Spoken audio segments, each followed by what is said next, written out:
William. And Robin. And what is it today, Robin? It is Q&A Friday. It's Q&A Friday. And you know what? We're on the road. We're back on the road. We're back to work. We're back together, right? We are. We are. And we're not even going to tell you where we're at. You're going to guess. That's just a sign right there already. Some of you already know, but we're on the road. This is your scenery. You can put down in the comments where we're at, right? Right? Curious. Also, if you're new, first time you come across one of our videos, put that down in the comments. Let us know. The other thing I ask is if you can watch the video from the beginning to the end. It helps push it out to YouTube, right? Yes. And the most, let's say, I don't want to say the most, but say, there's a very important question that's going to be a hot topic. A hot topic that we're going to answer at the end of this video. So you're going to want to stick around for that last question. And for you guys that want to cheat through there and go right to it, that's fine too. I mean, but you're not doing what I asked. I asked you to watch the video from the beginning to the end. It helps push it out to the people that really, really need it or really, really care about it, right? Yes. Okay, Robin. How you feeling today? I don't know how I feel. Well, we had a few days off, right? I know, it's weird to be back in this truck. It is weird to be back in the truck. Like you've been in the truck. I've been in the here truck. And there and everywhere. Yeah, there's gonna be another video out about there. I did a delivery yesterday that had nothing to do with RV transport, but it was another way to make money. So watch for that video too, because it'll show you ways to make money doing that. But we spent, 3 or 4 days in Alabama. Yes. Weather wasn't great. No, it's cold in Alabama. They're talking about getting snow there too. Crazy. We did not. We thought maybe they'd get a dusting there every now and then, but I talked to a guy that said like 15 years ago they got 2.5 feet of snow. 2.5 feet. I couldn't believe it because me and you were saying. You said you think anybody even have shovels here? Yeah, I'm going to redact that because I'm pretty sure Alabamians have shovels. Maybe not in the the golf area. Yeah, in the area where they're at, maybe they just got to go dig it out of their shed, right? Right. Probably doing that now. But we had a great time in Florida, right? Oh, we did. We did our last Q&A on the beach.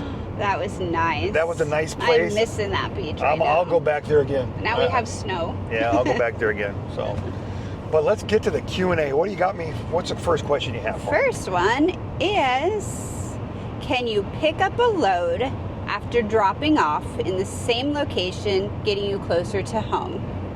Doing that until you get back. Well, a lot of that's going to depend on the time of the year, and a lot of it's going to depend where your home is. I mean, I think that if you're down south, when we were in Florida, we could have grabbed another load that was taking us close to, an hour from where we were at. Yeah, give or take. Yeah. Give or take. So we could have done a load that way, but I didn't want to leave yet, right? No, I didn't want to leave. Yeah. So we actually took we took it from Indiana down to Florida, and we could have took it right back to Alabama, but we didn't have nothing from Colorado to Indiana. It just doesn't happen. No. I don't think that ever happens. Or if it does, we haven't seen it. It hasn't happened to us yet, that's for sure. But it might. But I usually go out west, and when I go out west, I get loads that bring me like halfway back sometimes. Right. But not all the way back. But I think it just depends where you're at. I know a lot of guys will do reloads that live up in Wisconsin and stuff, and sometimes they'll get another load coming back to someplace even past Indiana. Yes. It just depends where you're at. There's a lot of variables. There's a lot of variables. You got to pay attention. You got to watch that stuff. You got to be ahead of that game. A lot of times I'm getting my reload before I even finish the load that I got sometimes. Sometimes you can do that when you're picking it up out west. Right. Just depends. Just depends. So I would not bank on that. Speaking of picking up, can you pick up what you want to tow? Examples, the size or the type of unit that you want to tow. Well, normally in the summertime, like this last year, everybody asked me, what the load board looked like the whole time I was doing this. It had 400 to 600 loads on it all the time. So you could actually go on there and say, I want to go to this state. And you'd see like 5 or 6 loads or more, sometimes 10 or 15 loads going to that state. And you go on there and you could click through it and you can pull it up and see, this is, a Timberwolf. I really don't want to do that one, right? Right. All the information is on there. The information's there. Now, if you're not familiar and you're just starting out on this job, you're going to have to do a little research. Yeah, it's a little tricky. We actually, time. We'll take those serial numbers, we'll take that stuff, and we'll Google search it. And, if you're into this 25, sometimes it's hard to find that. Right. Sometimes you get surprised. Well, and sometimes there's not that information's not even out there yet. Right. Yeah, there's nothing But you can go through there and you can look for the lighter stuff. You know, a lot of times if it's a fifth wheel and it's something that you can haul, because I'm going to throw this in there. I am not a CDL driver. I get this question asked 20 times a week. At least. You know, and I put it in all the videos. I'm not a CDL driver. Do I recommend CDL driver? If you have a CDL, then I think it's great. If you don't have one, I think you see if you want to keep doing this work, if it's something you like. And I would think that you'd have a better advantage having that CDL, right? Yes. I like hauling the fifth wheels because I get better fuel mileage and they handle better. But we don't get that many fifth wheels because I'm a non-CDL driver. Right. Because I'm over the weight. Even though I haul You can one do all, it personally. Yeah, I do it personally all the time. So weird, but it's whatever. weird. But yeah, you can actually research it a little bit. Now this time of the year, it's kind of hard to research it because those loads are going as fast as they're being put out. Yes. So hopefully you already know a lot of what you're doing this time of the year. So you know, I mean, a lot of times I call in and I just take it, right? Yeah. When we went to Florida, we had no idea what we were going to do. No clue. I'm like, this thing might be one of them brick walls going. I didn't even care. I knew that the weight was up there high enough where it could be one, but I wasn't Yeah, sure. we were clueless. And I knew it wasn't coming out of it. Sometimes that's fun, It's being fun. spontaneous. Yeah. Other times it bites you in the butt, but you know. And it was coming out of a yard that I had never been to before, so I had no idea. Yeah, we knew nothing. We knew nothing about it. We knew nothing what we were getting into on that one at all. And it rained, and it snowed, and it sleeted, and every load that I've picked up lately has been nasty. So it was an experience. Sure was. But I think you can research it. You don't have to. You're not forced to take anything. No. I mean. Because why, William? Because you're a 1099 employee. You're are. What self-employed. does that mean, William? You're an independent you're contractor. Independent contractor. You are your own boss. Your truck is leased to them, and you do jobs from them. Correct. But you don't have to do anything you don't want to do. No. No. That's the best part about that type of work. What else you got? What else do I have? How about... Now let's talk more specific when it comes to the Hold on, I need to get over in this lane because I'm not passing anybody right now, and somebody will chew my butt about that. True story. Guys, the reason I'm in that middle lane a lot of times is because there's open road right here. There's nobody out there, and I'm passing almost everybody on the road today, right? But I do get over. I watch my mirrors, and when people come up, I'm one of them courteous drivers. That is a hot topic. Yeah, it's a hot topic. They don't realize that I get over for everybody. I'm not that guy that has to stay in that lane and say, I was here first, and you got to go. I don't. I'm courteous to people. And a lot of it, being in this lane, there's exits. So sometimes when there's goes into 5 lanes, you're stuck in a lane you're not supposed to be in. And so many people coming over, you know, a lot of times I stay over for that reason, but I always get over for the faster traffic. That's just something I do. And, you know, a lot of times, another crazy thing about this driving too is as soon as I get up on people, I like that truck. You see I'm gaining on that truck right there and he's got his brakes on. I know that I'm going to be passing him. Do you know how many people that I do that to every day, and as soon as I get close to them, what do? They speed up. It's like they cannot have this truck pass them or something. Yeah. Or they license plate, or I have no idea.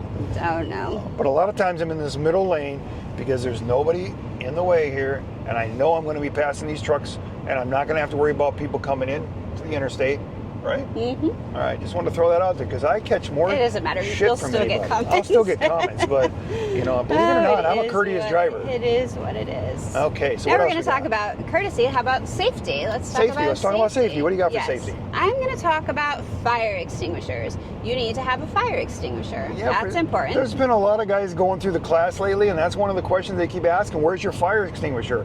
You know, I used to have 2 of them right back there. When you drop my tailgate, there was 1 in each corner. And the reason I had them that way is because you never know if you're going to be coming on the right side of the truck or the left side. You want to have 1 right there. Right. But also I added 1 to the inside of the truck because we made this bed and everything in here. And now I can open this door and I got 1 mounted right there. I've got a bed. We have a lot of stuff in here. And I thought, you know what? I don't want to run to the back of the truck if something bad happened. Right. So I don't think you can have too many fire extinguishers. They're not that expensive. Correct. You know, so I've got 3 of them in this truck. I got 2 in the back. Doesn't mean you need 3. I think you only have to have 1, and if you mount it back there, right where you drop your tailgate, you can grab it. I think that's awesome. Perfect. Here we go. How about any regrets starting in RV transport and making this your career? You don't know how many people that ask me that one. I talked to a guy yesterday from California for an hour. He asked me to call him, and I did. Mm-hmm. And he's thinking about doing this. He's thinking about getting into full-time RV life like we're doing. He's actually thinking about putting 1 of his campers in Indiana and 1 of them out west and having his own little place. And that's something I would like to do too. You know what I mean? Right. That's something I'd really like to do. It'd be beneficial. It would be beneficial. But you know what we're going to do, Robin, up here? We're going to pull into this rest area. We're going to finish our Q&A because both of us have to go to the bathroom, and we've been waiting for like an hour. At least an hour. I don't know why they don't have rest areas, closer together. Sometimes they do. Sometimes they're every 20 miles, but not right here. But anyways. But I knew it. I knew as soon as we started this video we would see a rest area. So we should have started it sooner. Maybe we would have seen a rest area sooner, and it would have been done. Let's just get back. Do I have any regrets? Do you have any regrets? My only regret is I wish I'd have started it 2 years sooner. Me too. Now, that might have been a bad thing because that's also after COVID, and there was a shortage of, product coming in for them to make, to build everything. And I heard people that, 23 really sucked, and I might have been involved in that.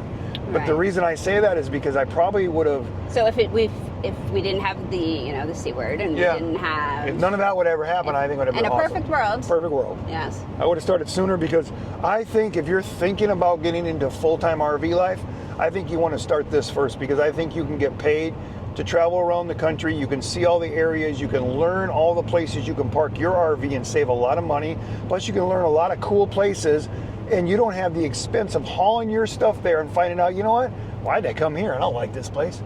Exactly. I have learned so much in the last 10 and a half months that now, if we were hauling our fifth wheel around all the time, I would save us a fortune. We'd have done it total opposite. Yes. Yeah. So, and we actually have new people that have actually started this job, and they actually rented their house out and then went to work for Wave, and they're husband and wife out here doing this right now for like the next 6 months, and just enjoying life, exploring around. Which is amazing. Amazing. So that's another thing to think about. So do I have any regrets? Absolutely not. I have no regrets.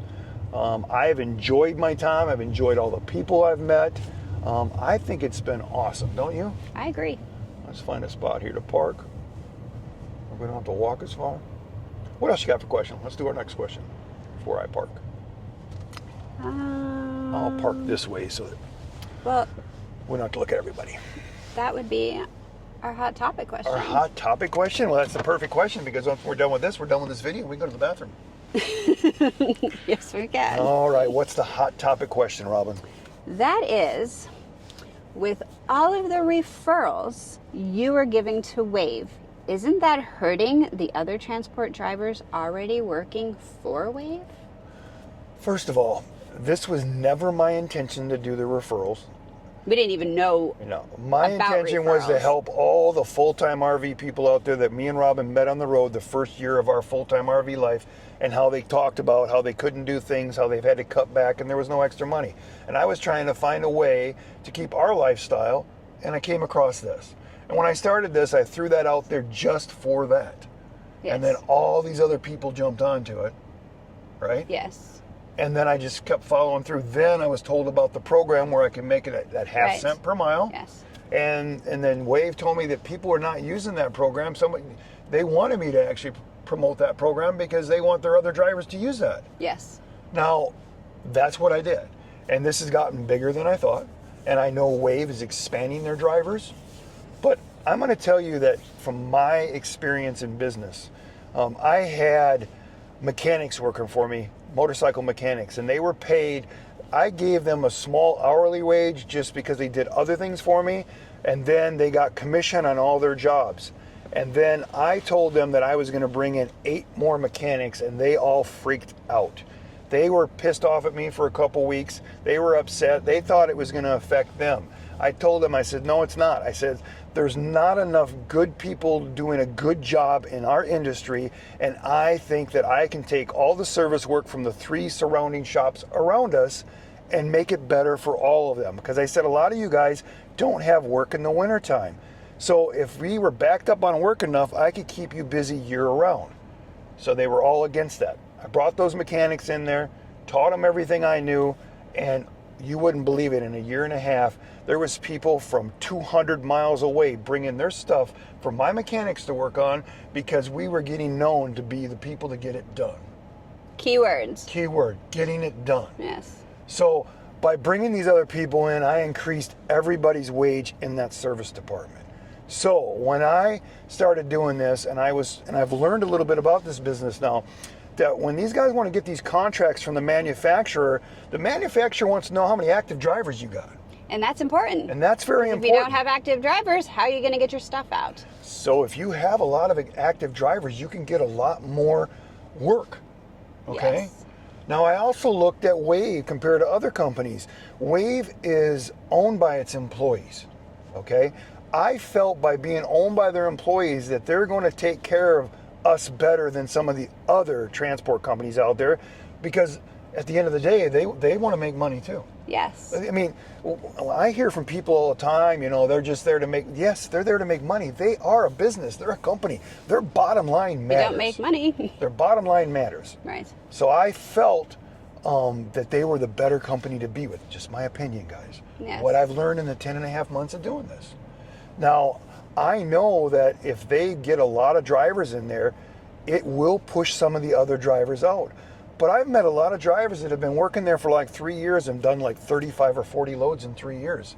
I'm sure that Wave appreciates those people, but I'm sure Wave wants people that are out here hammering it. Mm-hmm. And I think it's better. But I think if Wave hires 1,000 drivers and 200 of them quit, and they got 800 of us out here that are go-getters and getting it going, I think all of us will make more money. I want to address this because I know that things are going to change. There's going to be more drivers. I hope I'm not wrong. Everybody says you bring more drivers in and then we will all get paid less. Well, let's hope that doesn't happen. I think Wave's a better company than that.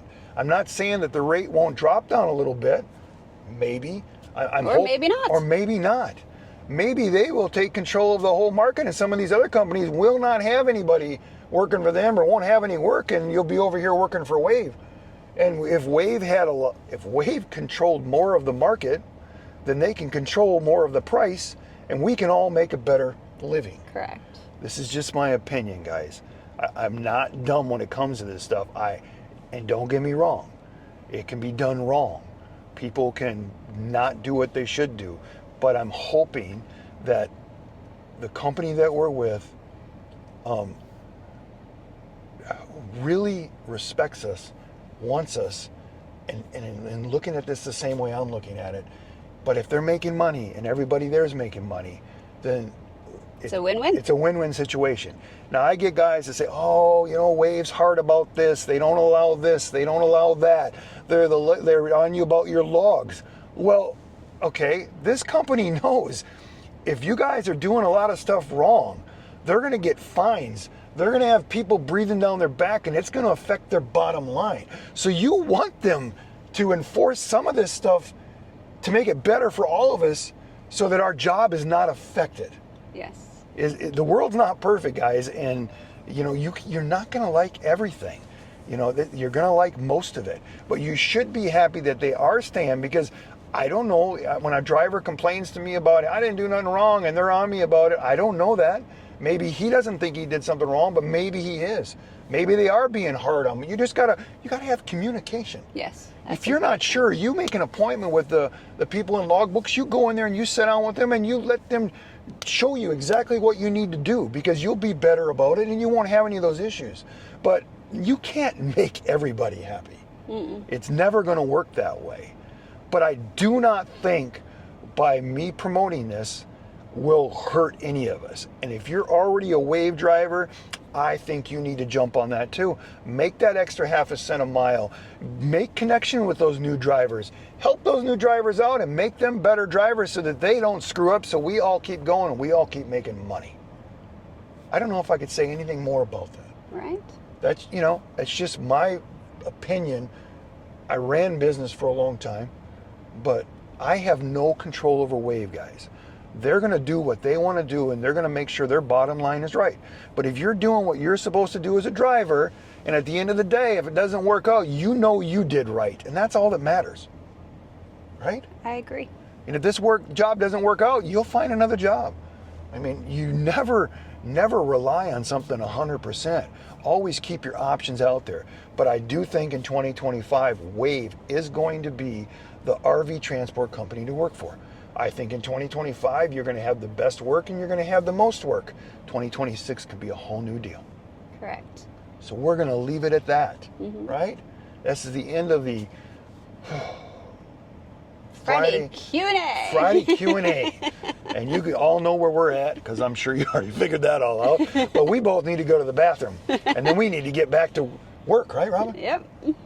So you know how I end these things. How do we end these things, Robin? Always.